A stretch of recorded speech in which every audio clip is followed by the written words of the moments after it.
and welcome back to the channel. My name is Cass. I'm Zach. And we are Fire and Ice Designs. This is our first video contribution for the Costube Entertainment Network. And so as a new part of the Costube community, we thought that it would be a good idea for us to introduce ourselves to you. And to that end, we are participating in the Costube community's 21 questions for 2021. So without further ado, here we go.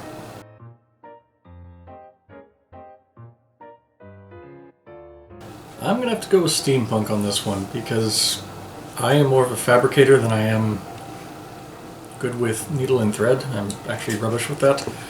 Whereas steampunk gives you that sort of license in speculative fiction of sci-fi to branch out, and you have like the classic clothes that you can then trick out with nifty gadgets, armor, things of that nature. So it lends itself well to my skill set, and I also think it's just fun.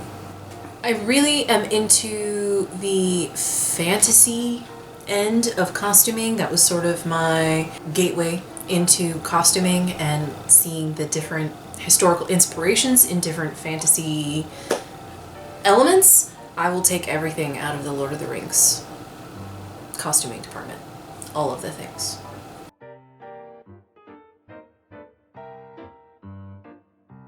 I've talked before about how my grandmother was the thing that got me into costuming and making costumes. And I really enjoyed Renaissance festivals, and I did theater in high school, but I didn't realize that this was a thing that you could do beyond Halloween and a Renaissance festival until I met this guy who introduced me to cosplay. I kind of got into cosplay back in high school in the late 90s, going to some of the earliest anime conventions around here.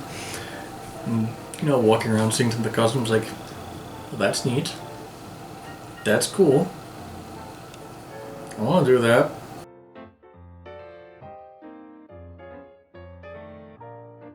Well, with fabrication, you're a little more limited because of, you know, fabrics versus other things, but EVA foam is incredibly versatile. Cut it, you can paint it, you can heat form it, you can carve it, sand it, bend it to your will. My favorite material to work with, I'm highly biased because the way that I got back into costuming and sewing clothes was through quilting, was what got me back into sewing. And so I really love working with cotton. I just like the way it handles. It's readily available in lots of different colors and patterns, and it's washable, it's breathable, it's fairly hardy and durable. I can just blast it with the iron and everything is basically fine.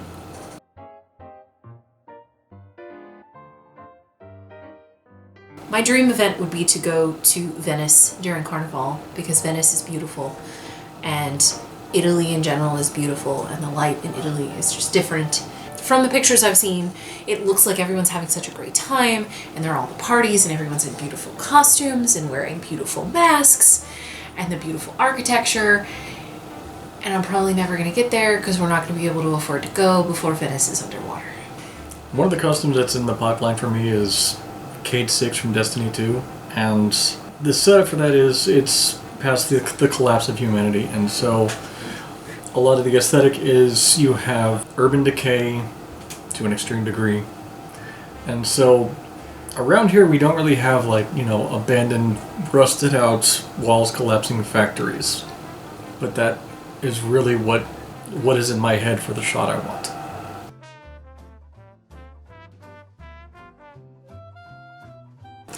Mostly self-taught because in, you know, the early 2000s, YouTube didn't exist yet.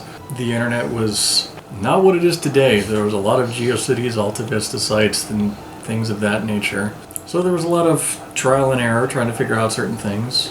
But, you know, now getting back into it, certain people I look up to are definitely Adam Savage. And if you see his video that's a love letter to cosplay, is, I've said before, it explains why a lot of us do this, because, yeah. There's also Bill Duran and his wife Brittany from Punished Props, there's Evil Ted Smith, great film crafters, and then you have people like Benny and Svetlana of Comedy Cosplay or Lightning Cosplay, and I'm sorry I don't remember their names individually, but they do a lot of video game costumes and it is amazing. So Svetlana's stuff is amazing. For me, my grandmother taught me to sew, and I have since learned lots of things from other various YouTube channels, but I've learned the most recently from Bianca at The Closet Historian, and her videos are amazing. I also really look up to her. She's a fantastic content creator and sewist, and our latest lookbook video was heavily inspired by her lookbooks. And I also look up to our Shield Maiden on Instagram, and she just does all the things, and she's a phenomenal cosplayer, and she does a whole bunch of other stuff as well. She has a book club, and she does giveaways and community events, and she's just fantastic.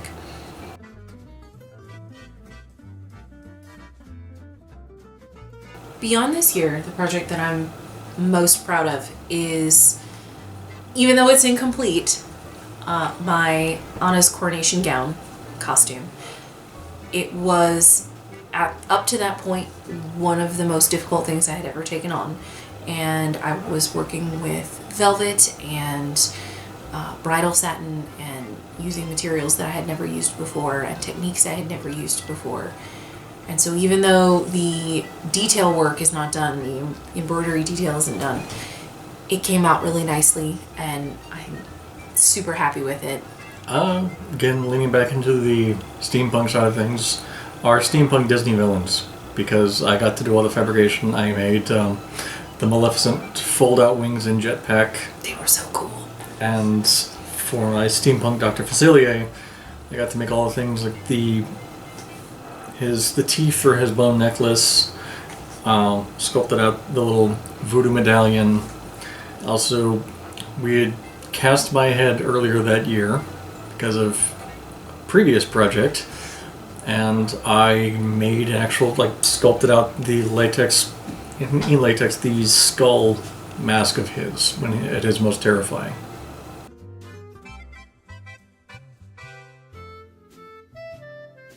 That aforementioned one as to why we cast my head. Isaac Clarke from Dead Space. That was my jumping in feet first into let's try our hand at working with EVA foam for the first time, and I didn't have all the tools I needed to really do it the way I wanted to. I was hand-formed, trying to hand-shape the cut pieces, and in the hot car driving down to Atlanta at the end of summer, all that shaping was lost, and it just... The helmet was completely the wrong scale because video game physics don't have to worry about does something fit on your head when it's just muddled around it. So, failure is an excellent teacher. In that same vein, that same year, the project that taught me the most was making the suit for your Dr. Facilier. Trying to use a Big Four pattern and the instructions in a Big Four pattern to make a garment that is highly tailored leaves a lot to be desired. And the pattern was flawed to begin with. My skills were not where they needed to be to make the thing the way that I would have been happy with. And it opened up a whole set of things that I didn't know how to do. The instructions in the simplicity pattern are just working off of the lowest common denominator and trying to have it done rather than done right or done well.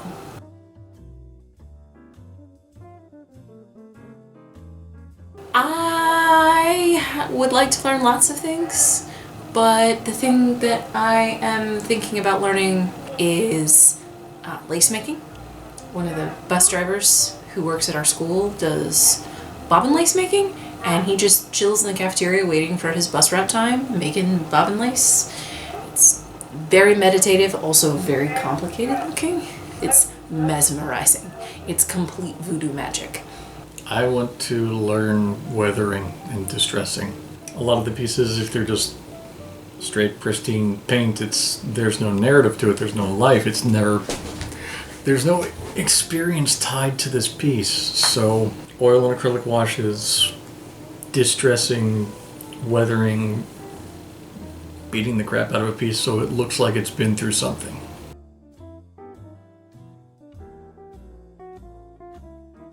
Adafruit is a dangerous place because that's where you can get all manner of electronic kits to make all kinds of things you could want. Like again, for Cade 6, I'm gonna need a voice changer. You can get that. You want sound to light? You can make that. It's bad rabbit holes. I had some fabric sitting in an online shopping basket for a really long time waiting for me to hit the purchase button, and I definitely already did that. I bought the silk to make the steampunk Black Widow costume. However, there is in my Etsy basket some vintage lace, antique lace, that's sitting there waiting to be purchased, and some other haberdashery items, trimmings, etc. that I am interested in purchasing. I am not allowing myself to look at fabric until I finish Black Widow.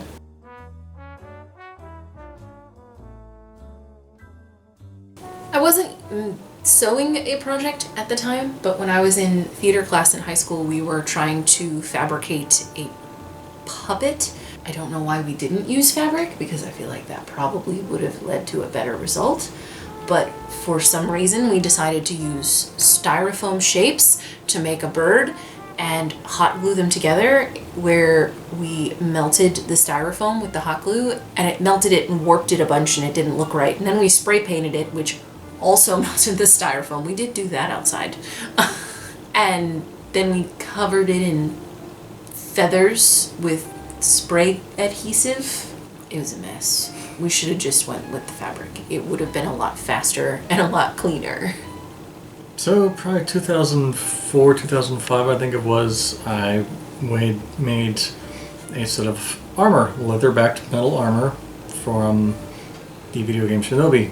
Again, free license of video gaming. The way I decided to source the metal was go up to the hardware store and get the kind of really thin corrugated aluminum sheeting you would use for the top of a shed.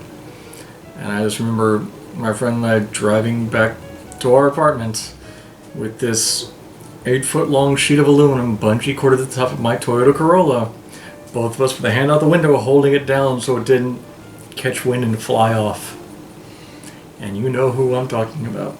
I never hear this story and feel like this could possibly end well, even though I know it did. For once.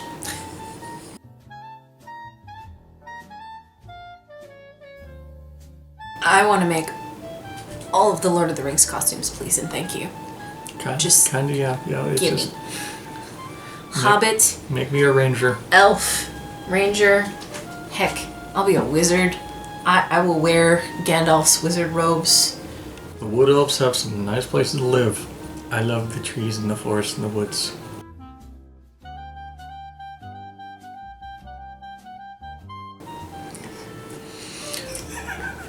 This has nothing to do with any kind of judgment on anyone. When I watch people sew over pins, it gives me crazy anxiety. When I was taught to sew by my grandmother, she was very adamant that sewing over pins was going to lead to my inevitable doom and destruction. And so I got screamed at anytime it even looked like I was going to be close to sewing over a pin. And when I was making the corset, we'll put a card up to the video here, but I'm talking about making the corset. I have a nightmare that I'm going to hit the metal boning with the needle and the needle's going to shatter and a piece is going to fly off and go through my glasses and hit me in the eye. You shouldn't have talked it up. I did in fact break a needle by hitting one of the metal bones, and I did in fact have a piece fly off. It didn't hit me in the eye, it didn't magically go through my glasses lens. So, sewing over pins gives me anxiety. It is a pet peeve of mine, but only because it freaks me out. Mine kind of goes back to, it's rooted in Scouts. Sharp thing safety. Don't use a dull anything, please. Dull kitchen knives, dull pocket knives, dull hobby knives, dull scissors. If you have a dull blade, you're going to have to use more force to actually cut something, and you're likely to cut yourself. Sharpen your knives.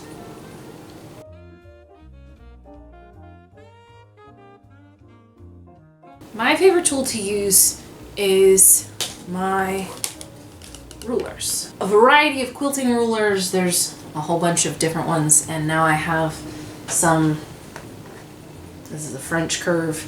I have some curved rulers, and it's just really nice having that accessibility to be able to make a very nice straight, clean edge on something or clean marks. And especially some of the quilting rulers, the more complex ones, not being a math-brained person, I don't really understand how they work. I just know that they work.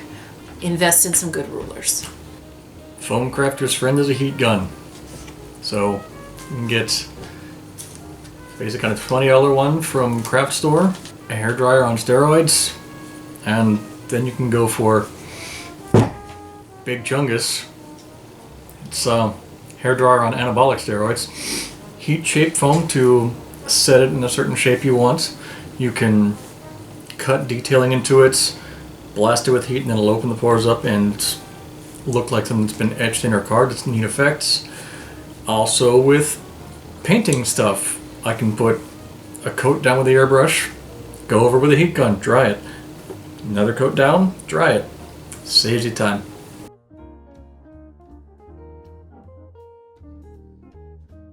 It kind of put a damper on mine for the most part because we moved 2 months into the pandemic. 0 out of 10. Do not recommend. We didn't have a choice, but if you can avoid it, don't do it. Yeah. So the past year has mostly been finding the moments to assemble all of this mess and get my side of our workspace here, fixed up. So I'm a teacher, and last fall we were teaching all virtually from home, which number one gave me more time because it was 40 minutes to an hour every day that I wasn't commuting, but it also was leaving me with deep feelings of dissatisfaction and feelings of disconnection and loneliness because I teach high school and they had their cameras off. Screaming into the void. Yeah, I just started feeling like I needed to talk to someone that might be listening, especially since, with us being the plague rats of exposure, having a tiny human in daycare and Zach working in a courthouse, and we couldn't see anybody. So I needed to have some kind of feeling that I was interacting with somebody, somewhere. And so I started vlogging my sewing journeys with Ariel, and that's how we got here.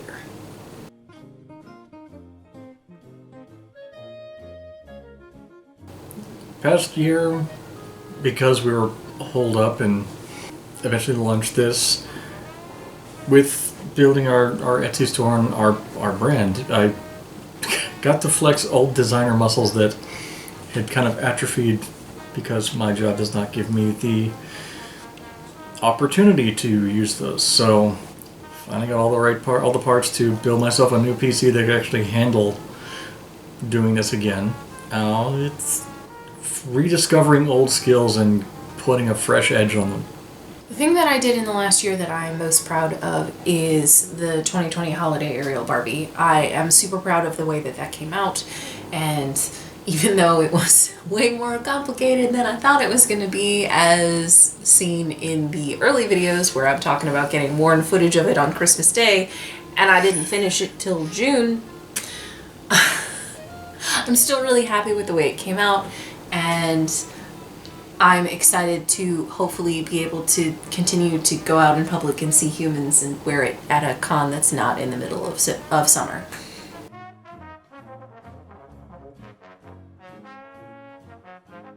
Other than finishing Anna's coronation dress, I would like to revisit my Highland Lass dress.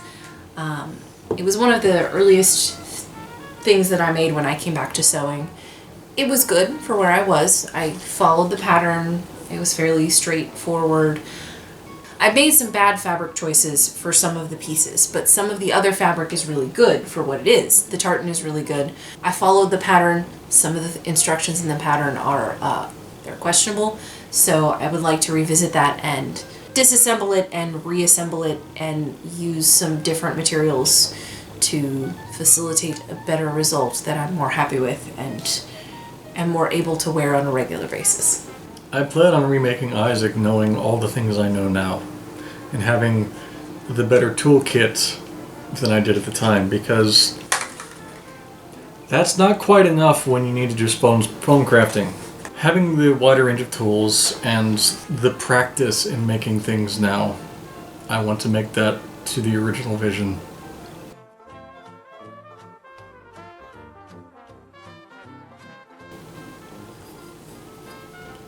Is it a flashlight? This is a diamond honing steel. Goes back to that pet peeve of mine. This will keep the blade sharp. EVA foam is mean, brutal on cutting edges, and if you don't have a good sharp edge, you're going to get tears rather than cuts, and you don't get that nice clean edge. So get you a fresh edge, and these are not expensive at all. The best tool I ever invested in, but it wasn't super expensive and I just waited for a 60% off coupon at Joann's, are my Ginger fabric shears. And they have a good weight to them. They are spring-loaded, so they're a little bit easier on the hand. And I upgraded from using these orange-handled $20 cheapo Fisker scissors to using the Gingers, and it was a complete game changer. Get you some good fabric scissors. When you're early on, when you're starting out, I would invest in fabric scissors, good fabric scissors, before you invest in a sewing machine.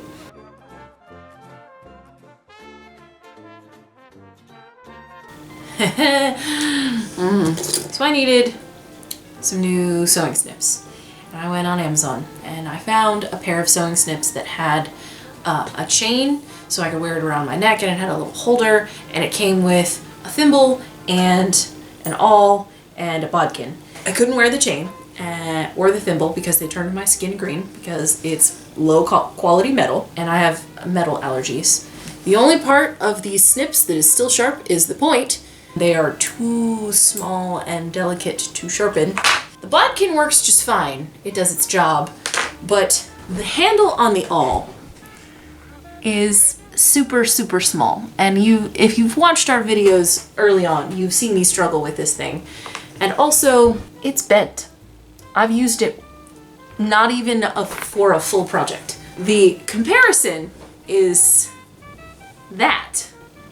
Look at the handle on that. You're pushing against that versus that. But that all cost as much as this entire set. And that all wasn't expensive. So you get what you pay for. I've bought enough other things and regretted it that now getting into good crafting tools, I'm a snob.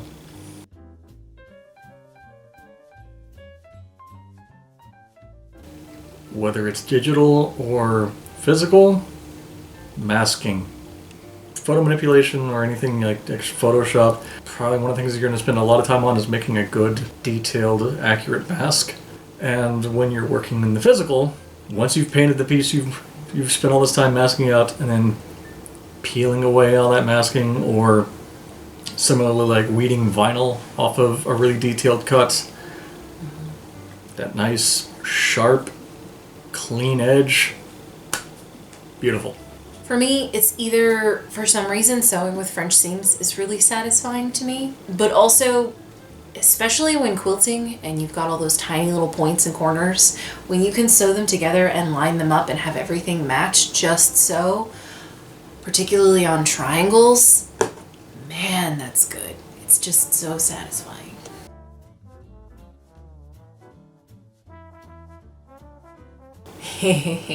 I do. I hold pins and needles in between my teeth. I will be pinning something on the dress form and I'll have pins stashed in my teeth and be pulling them out, or I'll be taking pins out of a garment as I'm sewing, and instead of putting them in the pin cushion, I stick them between my teeth. I'll be rethreading a needle, and I'll put the needle between my teeth as I'm cutting a new piece of thread. It's bad. I know it's bad. It's probably going to end badly for me one day. I fully acknowledge that it is very bad for me, and I do it anyway. Because I use sharp knives, and I know what my capabilities and my tolerances are, I make at least her a little nervous with how I can cut certain things or how I work with blades and so on. I have confidence in my skills. I have enough scars to prove it. It's not you I don't trust. It's the bladed thing.